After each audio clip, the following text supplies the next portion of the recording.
Hi, I'm Heather Kim, a PhD student from the Hybrid Body Lab at Cornell University. Today, I'll be presenting our work titled KnitSkin Machine-Knitted Scale Skin for Locomotion. KnitSkin is machine-knitted sleeve that can perform locomotion on cylindrical surfaces from the human arms on the wearable scale to pipes and trees on the urban and environmental scales. There has been increased interest in HCI on devices that are mobile and change their location.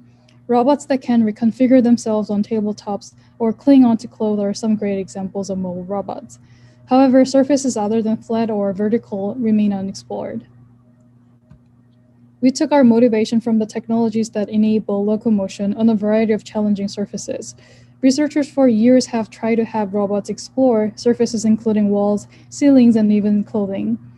Despite the extensive body of work carried out on that side of the spectrum, significantly less interest were drawn to poles or cylinders.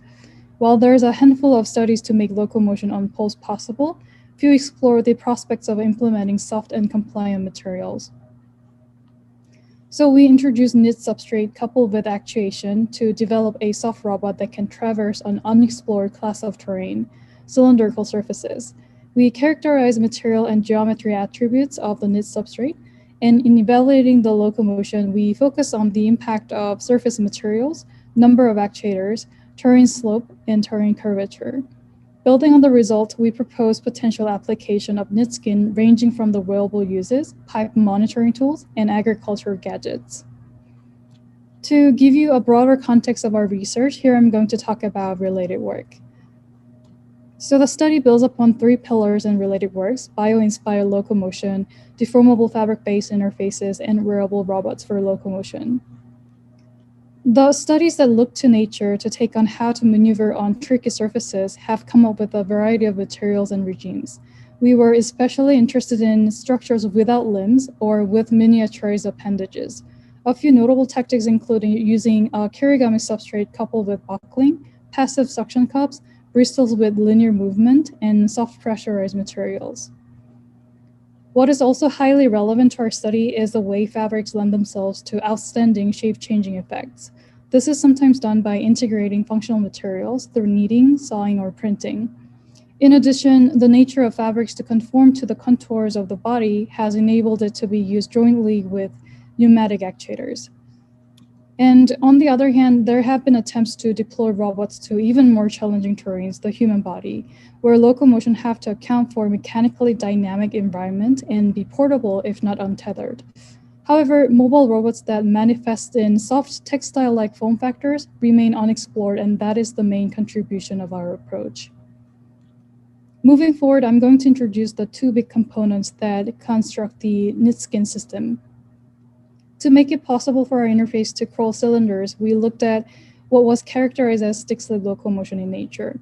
Snakes and earthworms make outstanding examples of it, in which they leverage scales and small protrusions called setae. So when you look at these scales in the left picture, maneuvering over an obstacle, they help snakes slide forward, while in the reverse direction, the scales would ratchet onto the obstacle. So similarly, as you look at the pictures on the middle, setae do the same job so that worms can burrow without backsliding.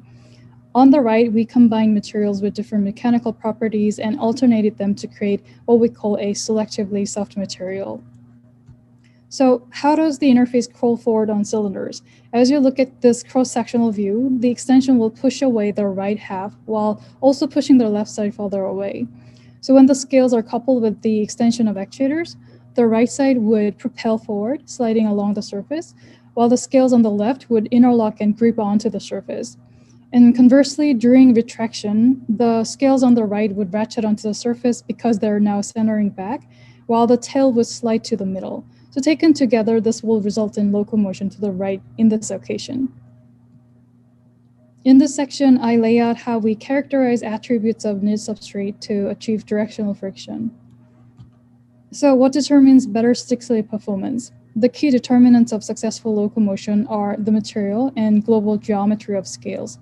So as we characterize these two parameters, we took the ratio of backward pulling force to forward as a measurement, in which a lower ratio means that it is more conducive to greater displacement. And here, three rigid materials that were also compatible with our kneading machine were chosen: nylon monofilament, copper wire, and solar-plated multifilament yarn. And as a result, monofilament was the one that showed a ratio lower than the others. So with the monofilament, we proceeded to examine the geometry parameters by starting off with 9 patterns. A, B, and C varied in the length of a scale, while D, E, and F varied in the pattern as a whole, and lastly, G, H, and I varied in the density by adding more space in between. And from the box plots and the table where we repeated measurements, the pattern with the largest discrepancy between directions turned out to be F, the scales patterned in waves. And moving on, here I explain how we evaluated performance, taking 4 factors into consideration. In assessing locomotion, our primary interest lied in understanding if the interface curled better on rough surfaces. So in the table, we show profile graphs and roughness parameters, or SDR, of 6 materials, in which higher scores indicates rougher surface. In the graph, the distance traveled was expressed in millimeters as a function of actuation cycles.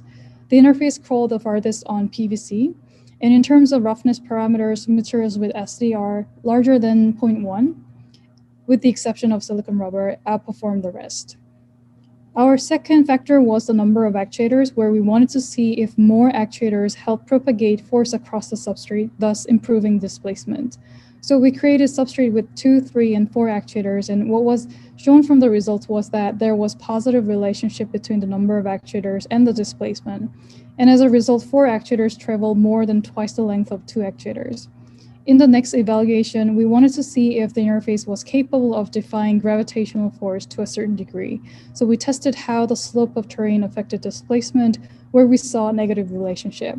As a result, there was 50% drop in the travel distance when the slope became steeper from 20 to 40 degrees. The last factor of our investigation was whether the interface could pass curves, and if so, to what extent. First, we marked how far along the interface was from the tangential regions upon completing a cycle.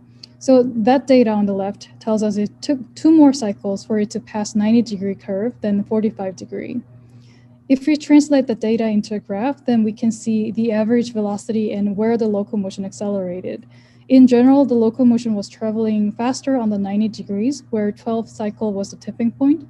On the other hand, it was a bit sluggish on the 45-degree, where the locomotion picked up speed from the 7 cycles. Then, in what environment can we envision KnitSkin being implemented? So in implementing the interface, we noticed that it was actually capable of traveling other terrains with a bit more challenging features.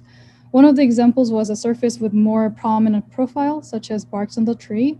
So here we envisioned that the interface could be applied to trees or crops, replacing robot pesticide dispensers we currently use with more minimally intrusive ones.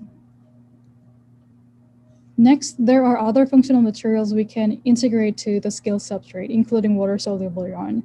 So in this case, the yarn is knit in the white sections, and as it nears to the leak, it absorbs water and becomes rigid once it dehydrates. So once the yarn loses moisture, it shrinks up and becomes stiff, sticking onto the pipe. So that allowed us to imagine the interface potentially working as a temporary and simplistic solution.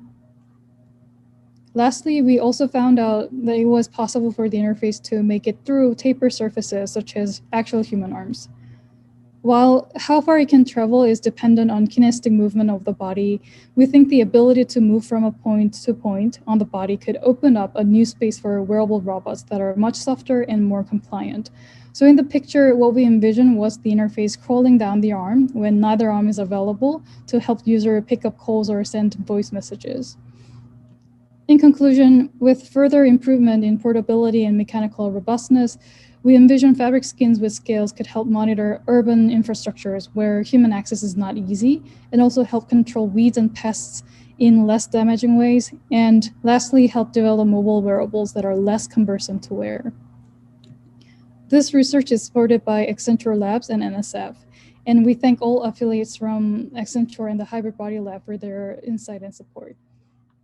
Thank you for listening.